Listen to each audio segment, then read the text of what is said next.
great importance, with hundreds of people being denied a job each year on the basis of their accent. Within this, many individuals fail to acknowledge that British accents face just as much or even more stigmatisation in this process. Statistics from surveys carried out by the ITV show that 28% of the UK population feel as though they've been discriminated against due to their accent, with 80% of employers admitting to discrimination of this form. As Mugglestone argues, the way that individuals speak is perceived to say a lot about who they are, while also informing others of their non-linguistic traits, including their social positioning and status, ideas about their friendliness, their politeness, and their supposed intelligibility. These non-linguistic traits are largely determined by linguistic stereotypes of what accents are considered to be good or bad, which makes certain ways of speaking more acceptable than others. By speaking the right way, individuals are perceived as having more, while speaking the wrong way gives the impression that they have less. This is largely related to the fact that, as Mugglestone argues, culture is presented as integral to the standard of one's speech. Therefore, speaking correctly means that individuals have more knowledge, education, and capital in the eyes of others. The emphasis placed on the right way of speaking means that discrimination is rife against those who don't fit into speaking with a standard British accent, instead speaking in a non-standard rural or common way.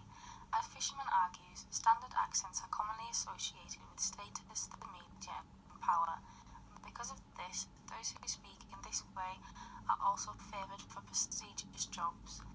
This differs from non-standard accents, which are associated with lower levels of economic success and intelligence, and therefore are more suitable for low-status jobs. In the face of this, however, non-standard and rural accents are deemed to be more friendly, honest, good-natured and sympathetic than standard and proper English accents. But even when considering this, it is arguably agreed that the rural and non-standard way of speaking, which is commonly associated with the northern accent, is excluded and stigmatised from popular and powerful domains such as political domains, the film industry and broadcasting. Accents are deemed to be standard or non-standard through pronunciation, which George van den Hoff argued back in 1862 distinguishes the educated reader and speaker from the vulgar and uneducated one. Though all individuals populated across the UK face this problem, the pronunciations found in a variety of northern English towns and cities facing this are deemed to be classified into the uneducated category. As the ITV show tonight discovered, although received pronunciation is only used by a small percentage of people, it is still considered by 2/3 of the population to be the right way of speaking, which in part relates to the uses of received pronunciation, including those in powerful, educated and wealthy positions. As Mugglestone argues, the emphasis placed on standard English simultaneously subordinates all other forms of English language, which can lead to those external to this standard to feel uncultured, unworthy and unable to obtain certain societal roles. Many people often begin to devalue their accents, speech and pronunciation, creating problems for their self-image and perceptions. Key to the separation between different accents is what Imogen Tyler calls social abjection, which is the act or action of casting down or degrading something as vile or unworthy. These vile and unworthy groups are then faced with both physical and symbolic exclusionary processes, which helps create them as human waste that can be disposed of. Groups become abject through creating them as disgusting, forming fields of revulsion and nausea, and associating the groups with socially stigmatising meanings and values. Disgust takes a variety of forms, explored firstly by Colnay in the 1920s, who distinguished between natural and moral forms of disgust.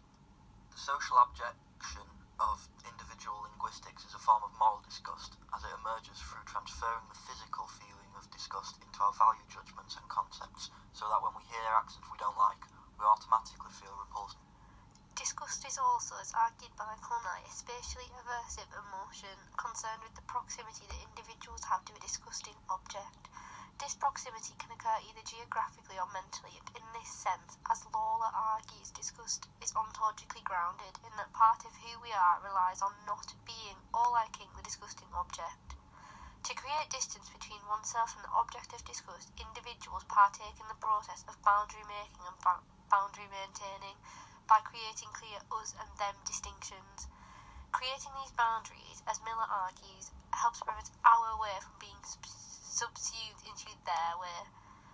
Bauman argues individuals individuals share mental proximity with those who they consider to be like them in terms of their interests, beliefs and objectives, thereby creating an us group.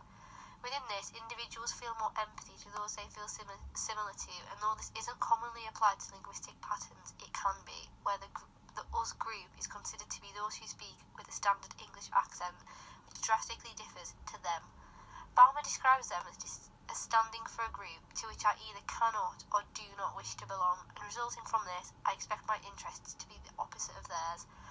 Vaguely put, the us group will have similar linguistic patterns in terms of their accent and speech pronunciation, which will wholly differ from the them group, who, despite sounding the same as one another, sound different to the dominant perceptions enforced by the us group, and resulting from this, they face exclusion and stigmatisation.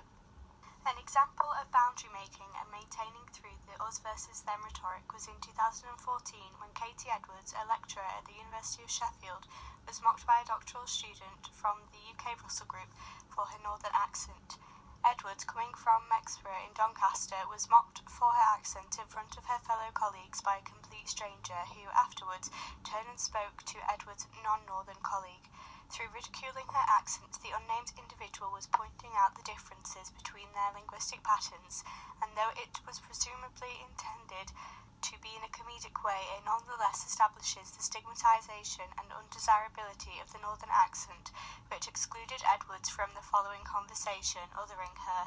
In choosing to speak to Edwards' non-northern colleague, the individual opted to converse with someone who they considered to be part of their group, and through which they perceived to have more in common with due to their similar linguistic patterns, which again refers to Mugglestone's argument that individuals base a lot of non-linguistic assumptions on what they hear. Boundary maintenance and the us versus them rhetoric is enforced through what Tyler calls the discussed consensus, which helps us to define who they are and how we should react to them. As Douglas argues, our reactions to disgust are related to wider social structures, beliefs and taboos that are continually repeated and reinforced. It is these reactions to disgust that maintain the boundaries of us and them through maintaining the physical and or symbolic exclusion of polluting practices, persons and objects. Predominantly, these have polluting bodies that have taken the form of the working class, who have been dismissed as disgusting and vulgar, particularly as argued by Lawler, in relation to the middle class existence that is silently marked as normal and desirable.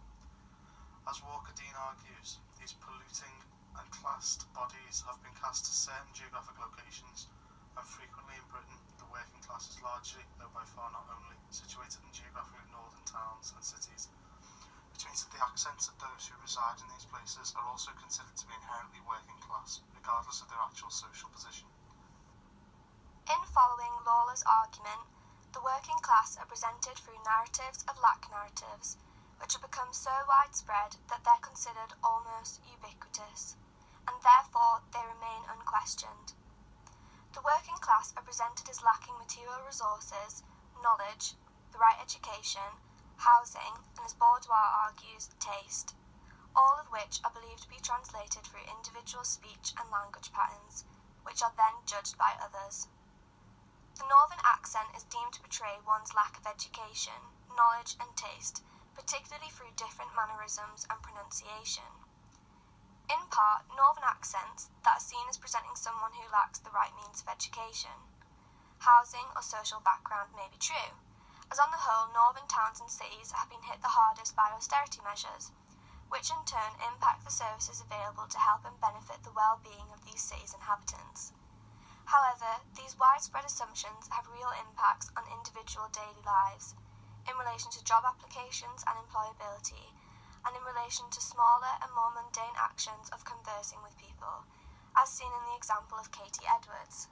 The disgust of these accents, the bodies who inhabit them and the cities that accommodate them means there's a considerable lack of working class and northern narratives in popular media domains such as radio, TV and film. As Mugglestone argues, the voices we hear daily on the radio speak with a standard English dialect. Very few follow a rural, non-standard linguistic pattern.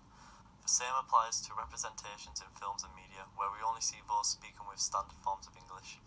Those who do speak with northern accents or shows centred on northern subjects are often a source of comedic relief, such as fictional programmes, such as Benidorm, as well as reality TV shows such as Geordie Shore. On the most part, the exclusion of northern accents from popular media it reinforces and maintains the idea that working class and northern accents don't belong within such powerful and public domains.